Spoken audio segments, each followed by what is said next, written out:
Breaking news! Magbabalik na si Christian Standhardinger at matutuloy na pala yung rumor sa kanya noon na maglalaro na siya sa TNT tropang 5G. Ayon sa ating legit source na si Snow Badwa, naghahanap na raw ng paraan ng TNT para mapapayag lang si Stan dahil kailangan talaga nila ng malubha ang former Finals MVP na to. Kaso nga lang, merong isang problema na nakikita ang TNT. Ito ay ang pagpipigil daw ng SMC boss sa offer na to at ang gagawin daw nila, posibleng pabalikin na nila sa kanilang mother team para lang hindi ito makuha ng iba.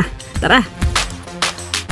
Naalala nyo ba nung kinuna ng pahayag si Jojo Lastimosa tungkol sa pagkuha umano ng TNT kay Stan? Pinabulaanan niya ito at ang sabi mga rumor lang daw yan at hindi naman magkakatotoo dahil in the first place, hindi naman daw ito plano ng TNT. Pero ngayon biglang nagbago ang ihip ng hangin nung nagkaroon ng malaking kakulangan sa kanilang roster. Sa katunayan, nung sa kasagsagan pa dapat ng finals or bago ang finals, plinano na kunin si Stan.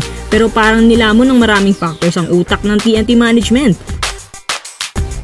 Ayon kay Snow Badwa na isang legit na source, ang TNT management daw ay itutuloy na talaga ang pagkuha kay Stan. Sa dami ba naman ng injured players ng TNT, magpapakipot pa ba sila? Ang sabi, dahil daw dito kaya natalo sila ng San Miguel sa finals.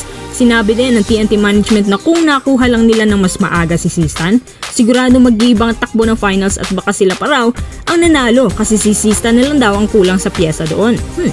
Agree ba kayo dito mga kuys? Kasi kung sapat lang daw ang kanilang roster, malaki daw ang pag-asa nila.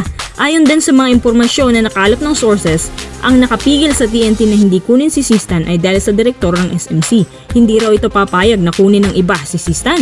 At plano pa nga raw na pabalikin to sa Hinebra. Naku naman, pa-trade nila tapos yun naman pala pababalikin lang. Tinapon na nila yan eh. Kung isiping mabuti, dalawang SMC teams mismo ang nagtapon sa kanya after na ibagsak din siya ng San Miguel. Kung totoo na may malasakit sila kay Stan, edi sana binigay nilang nila sa Magnolia. Total mas kailangan siya doon. Pero doon talaga siya binigay sa pinaka-lowest team sa PBA. Sinong gaganahan yan? Sa palagay ko parang wala namang karapatan na si boss dahil retired na si Stan. At ang rights niya, nasa Terra Firma. So ang ginagawa ng TNT ngayon, ino-offeran nila ang Terra Firma ng kahit ano para makuha na finally si Stan.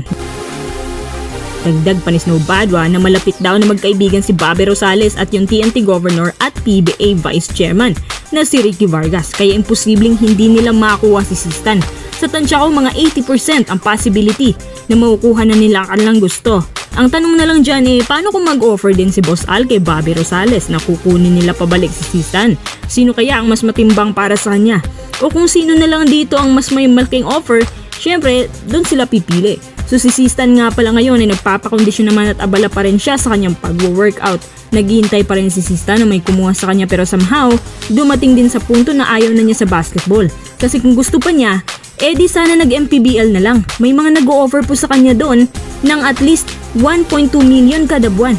Pero parang ayaw pa rin niya. Siguro nasaktan pa siya sa pagkakatrade sa kanya. Aminin mo man o hindi, since nung na-trade si Stan, hindi na kailanman nagkampiyon ng Hinebra. Meaning, si Stan ang pinakamalaking factor para magkampiyon sila. In fact, mas malaki pa yung ambag niya kumpara Japet, pero si Coach Tim na mismo ang sumira ng magandang roster nila. Di nagkawindang-windang, tapos ang roster ni Hinebra ngayon parang walang pagbabago. Si Sonny is still lang nadagdag tapos hindi pa sigurado kung gagamitin ba nila yan. Yung roster na Hinebra ngayon parang nag-downgrade ng sobra. Tsaka ang dami pa nilang pinakawalan ngayon na sana may potensyal. Si Stan kapag nakuha ng TNT at nagkampiyon ulit sila, nga pa rin ang SMC. Hindi tayo maka-TNT fan ha, pero kasi inabandona na nila si Stan. Tapos ngayon kailangan nila ulit biglang habol-habol. Huling stats ni Stan, nagkaka-average siya ng 25 points, 8 rebounds, 4 assists per game. Kaya imposible talaga na i-trade siya. At kaya din gusto siyang makuha ng TNT. Saan kaya lalanding si Stan? Basta isa lang sigurado ngayon, kukunin ang TNT si Stan kahit anong mangyari. Ang sabi pa, aalugin daw ang langit at lupa, makuha lang siya ng TNT at ibibigay daw nila ang satisfying offer sa kanya na mas malaki pa sa tinatanggap niya kumpara sa mga SMC teams.